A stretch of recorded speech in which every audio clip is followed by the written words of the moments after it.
Perkenalkan, nama saya Nur Chandra Mulyani, biasa dipanggil Lia, dari Rumah Sakit PKU Aisyah Kendal. Di sini saya dari tim PPI. PPI sendiri itu adalah pencegahan penyakit infeksi.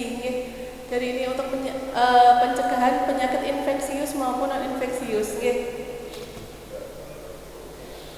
Di sini tujuannya untuk memahami pengertian dan tujuan penggunaan alat pelindung diri, mengetahui jenis-jenis APD, memahami urutan penggunaan dan pelepasan APD, memahami penggunaan APD sesuai jenis pajanannya.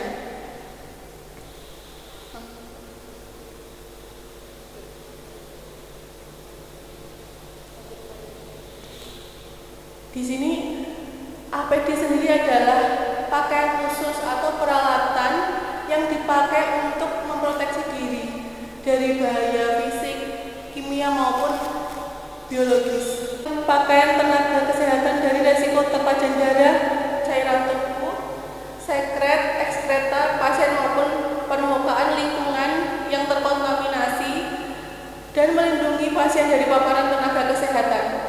Saling melindungi antara petugas kesehatan sama pasiennya sendiri agar tidak sama-sama tidak menularkan penyakit lain.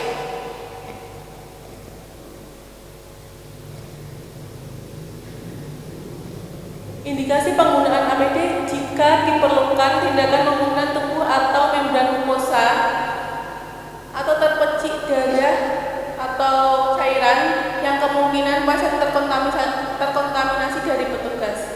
Lepaskan jika sudah selesai.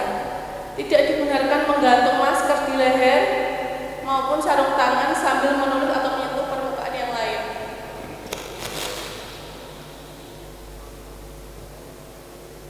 Ini jenis-jenis APD-nya ada face shield, masker, sepatu boot, ada penutup kepala, ada sarung tangan juga. Ini sarung tangan yang pertama itu yang biasa dipakai di rumah sakit adalah sarung tangan bersih, yang steril biasanya dipakai di ruang bedah sama untuk pembersihan luka-luka yang terbuka seperti ada penyakit gula gitu, biasanya pakai yang steril. Untuk jenazah yang biasanya menular itu yang pakai masker bedah itu masker yang hijau seperti ini yang bisa dipakai sehari-hari. Tapi untuk masker yang respirator yang masker N95 itu yang menular dengan airborne. Contohnya yang untuk TB yang menular lewat udara, pakainya masker yang ini yang lebih tebal jadinya, ada 5 lapis untuk masker ini. Sama masker rumah tangga yang digunakan di bagian gizi maupun dapur, yang dulu biasanya dipakai yang kain, itu masker rumah tangga. Ini untuk cara penggunaan, maskernya ini yang pakai tali, jadi yang atas dipakai dulu, nanti kemudian yang bawah dikaitkan ke belakang, ke lehernya kan, jadi menutup semua dari hidung sampai ke dagu sini, menutup semua. Lanjut aja Bapak Ibu ini saya menerangkan tentang penyakit infeksius terlebih dahulu. Penyakit infeksi adalah penyakit yang disebabkan oleh mikroorganisme patogen seperti virus, bakteri, jamur, atau parasit. Penyakit ini bisa menyebar secara langsung maupun tidak langsung dari satu orang ke orang lain.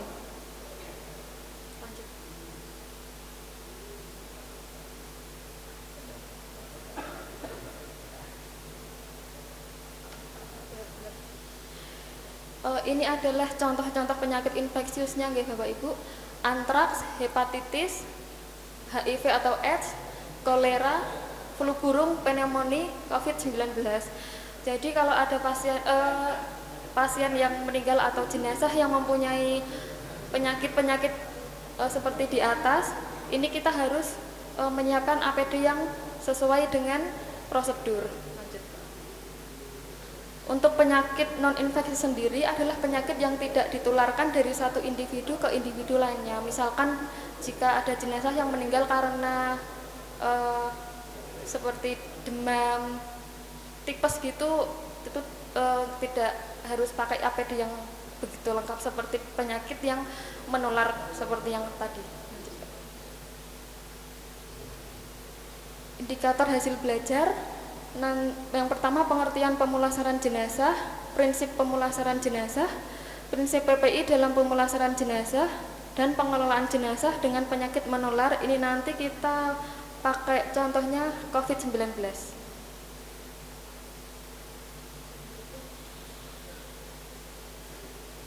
Pengertian pemulasaran jenazah adalah proses yang meliputi kegiatan memandikan, mengkafani, mensolatkan sebelum jenazah dibawa ke rumah duka atau pemakaman jenazah.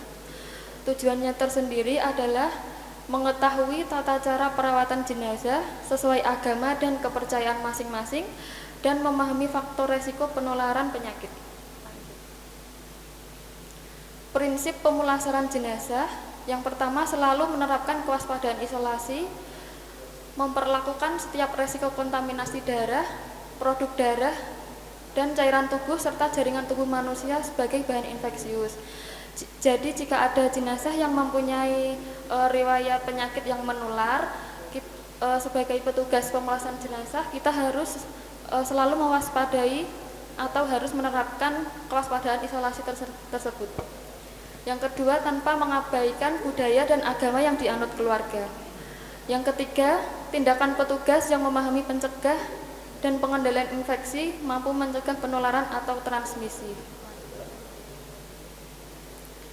Ini untuk kategori pelayanan kamar jenazah. Yang pertama, pelayanan jenazah purna pasien. Setelah pasien dinyatakan meninggal, sebelum jenazahnya diserahkan ke pihak keluarga atau pihak berkepentingan lainnya.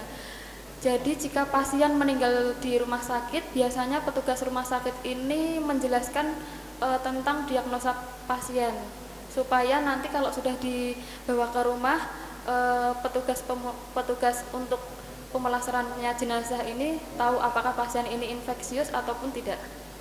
Yang kedua yaitu pelayanan kedokteran forensik. Yang ketiga, pelayanan sosial kemanusiaan lainnya seperti pencarian orang hilang, rumah duka atau penitipan jenazah. Yang keempat, pelayanan bencana atau peristiwa dengan korban mati massal. Yang kelima, pelayanan untuk kepentingan keilmuan atau pendidikan penelitian.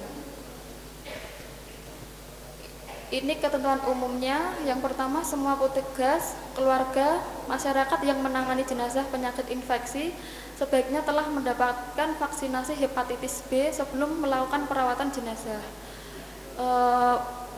Jenazah dengan penyakit hepatitis B atau kalau orang awam biasanya penyakit kuning atau liver, biasanya petugasnya harus sudah dilakukan vaksinasi hepatitis B.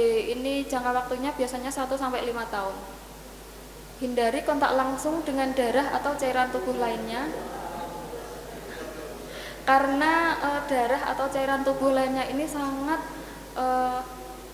penting untuk kita sebagai petugas agar kita selalu waspada apakah cairan tersebut merupakan penyakit menular ataupun tidak. Yang ketiga, kenakan alat APD yang tadi sudah dijelaskan sama Mbak Lia, ada sarung tangan, gaun, masker bedah, face shield, sarung tangan ganda dan sepatu boot. Kemudian luka dan bekas suntikan atau semua lubang-lubang tubuh ditutup dengan kasa dan diplaster kedap air, diberikan desinfektan. Jika jenazah yang meninggal di rumah sakit biasanya kan ada tusuk bekas suntikan tuh Bapak Ibu. Kemudian biasanya harus ditutup seperti lubang-lubang pada hidung, mulut dan juga telinga, karena untuk menghindari adanya cairan yang keluar seperti darah ataupun cairan lainnya. Yang kelima, petugas jangan merokok, minum, makan dan jangan menyentuh mata dan juga mulut. Yang kelima, amati kebersihan pribadi dengan tepat, kebersihan tangan. Jadi sebelum kita melakukan pemulasaran jenazah, sebaiknya petugas harus melakukan mencuci tangan terlebih dahulu. Yang keenam, hindari cedera benda tajam baik dalam pemeriksaan jenazah dan setelah dikontaminasi limbah. Yang ketujuh, lepaskan peralatan APD setelah menangani jenazah. Setelah melepas APD, jangan lupa kita harus mencuci tangan dengan benar.